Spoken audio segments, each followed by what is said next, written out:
네, 이준석 국민의힘 대표. 그래도 기차는 간다.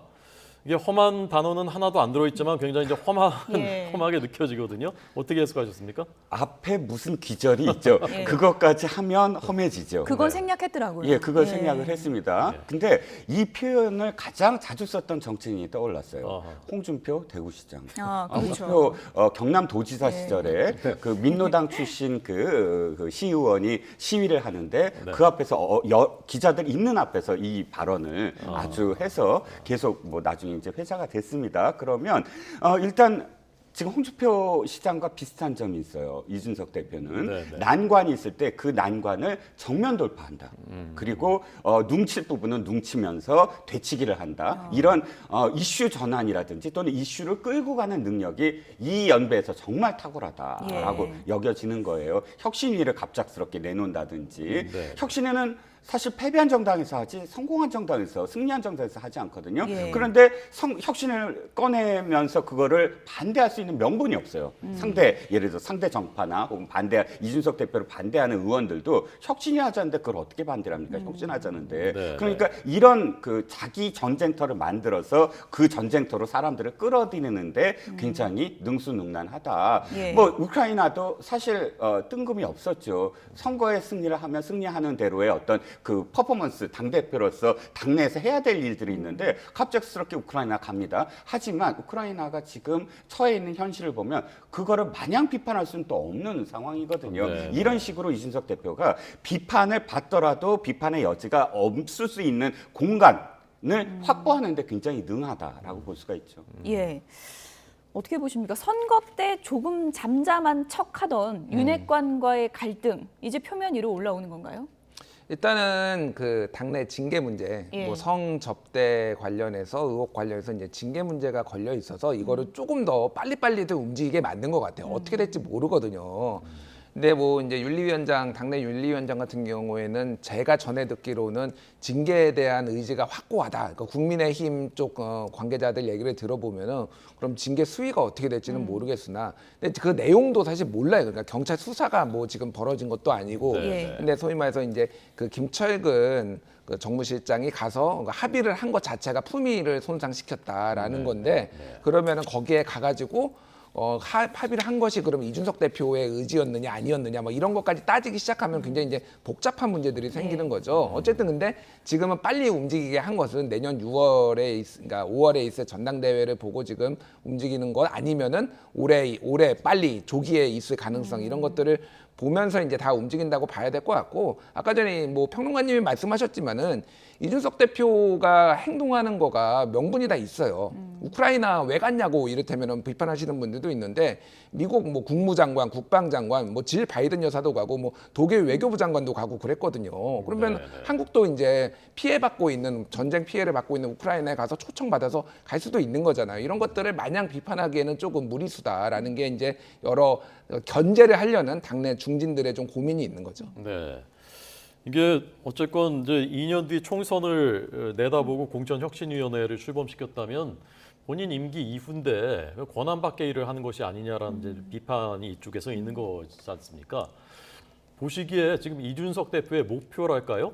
다음 행보에 대한 본인의 뭐 계획이랄까요? 그건 도대체 무엇인 것 같습니까? 가장 중요한 건 내년 6월까지 임기를 채우는 것이다라는 생각입니다. 임기를 채우는 그 과정 속에서 자신의 어떤 또 다른 입지가 생겨날 수가 있거든요. 왜냐하면 지난 그 대선 경선 과정이나 혹은 또 그 이 선거 캠페인 중에 워낙에 지금 윤석열 대통령과 척을 진 두 번의 어떤 사건이 지금 주류, 그러니까 이 당의 주류라든지 혹은 집권 여당의 전반적인 주도를 행사하는 지도부와 유리돼 있어요. 그래서 지도부가 늘 별러왔고 그것이 자신한테 돌아올 거다. 그러니까 이 윤리가 없더라도 자신은 어차피 굉장히 공격을 많이 받을 거다라는 그건 누구나 다 알 수 있는 것이지 않습니까? 그러면 그 시간 동안 자신이 이룰 수 있는 것도 있다는 거죠. 혁신위는 만들어 놓고 그다음에 어차피 지금 당원 당규에 따르면 자신의 후임은 내년 6월까지밖에 못 해요. 자신을 내쫓더라도. 그러면 내년 6월이면 공천권이 없거든요. 그러니까 여러 가지의 역학관계 뭐 다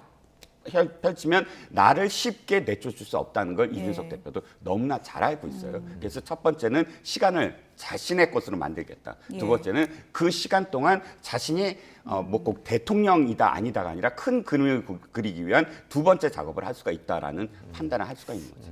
대선 때 갈등도 있었지만 결국 윤석열 대통령하고 이렇게 포옹도 하고 그랬는데 앙금이 있었던 건가요? 그러니까 완전한 이게 화해는 아니었나요? 그 윤석열 대통령의 뜻이냐 지금 예. 이를테면은 뭐 소위 말하는 윤핵관 뭐 정진석 의원이라든지 권성동 원내대표가 견제를 하고 있는데 이거가 해석이 조금 좀 애매해요. 좀 그러면 윤석열 대통령이 견제해라고 뭐 지시를 해가지고 예. 이렇게 하는 거냐 아니면은 윤의 뜻을 이렇게 본인들이 등에 업고 움직이는 거냐라고 했을 때 그 부분은 명확하지 않습니다 사실. 예. 근데 징계가 어떻게 나오느냐는 조금 영향을 이제 받을 수는 있을 것 같은데 어쨌든 중요한 거는 평론가님이 다 설명해 주셨지만은 이준석 대표는 본인의 어떤 이제 이 이유를 보는 거예요, 사실은. 그러니까 윤석열 이후에 그거를 보려면은 본인이 이제 혁신안이라든지 이런 예. 개혁 당내 그 어떤 전통 보수가 아닌 개혁 보수의 길에 끊임없이 자기의 성과를 쌓아야 되는 거고 지금 오늘 되게 저는 그 아침 라디오에 천하람 예. 혁신위원이 나와가지고 1호로 진행된 거죠? 예. 그런데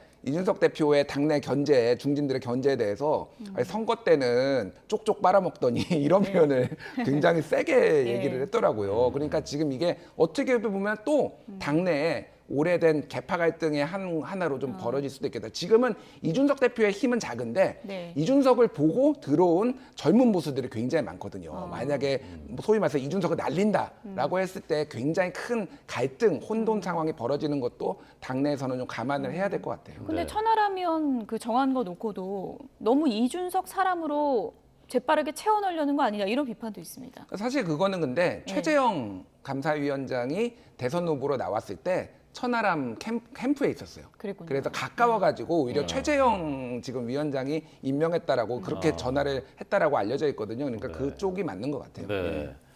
이게 야당은 야당이라고 하지만 여당은 집권당이지 않습니까 지금 윤석열 대통령이 정치적인 승리 얘기할 때냐 지금 경제 태풍권인데라고 얘기했는데 선거 끝나자마자 뭐 어느 쪽이 먼저 저 책임이 있는 건지 모르겠지만 이렇게 당내 권력 투쟁 뭐 다음 선거를 바라보는 이것이 바람직하지 않은 거 아닙니까?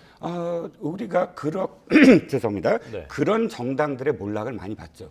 가장 떠오르는 게 열린우리당입니다. 열린우리당이 157석으로 전 기억을 해요. 108명의 초선 의원들과 전체적인 의석이 과반이 넘었어요. 그 과반이 넘은 건 아마 민주당 계열 정당에서는 수십 년 만의 일로 기억을 합니다. 그런데 2년도 안 돼서 몰락하기 시작했어요. 그 2년이 어떤 거냐면 당권 투쟁과 그다음에 대권을 위한 투쟁. 그래서 당시에 정동영 열린우리당 의장이 노무현 대통령을 청와대에 찾아가서 탈당하라. 그런 발언, 막말 발언하지 마라라고 정면으로 공박을 해서 당시에 이병환 대통령 비서실장이 살모사 정치를 하고 있다라고 집권 여당 대표를 비판하고 있거든요. 네. 어머니를 죽이는 그러니까 이 키워준 어머니를 죽이는 정치다. 이렇게까지 갈등을 일으키면서 사실 열린우리당도 몰락하고 정동영 후보가 그렇게 대패를 하지 않았습니까?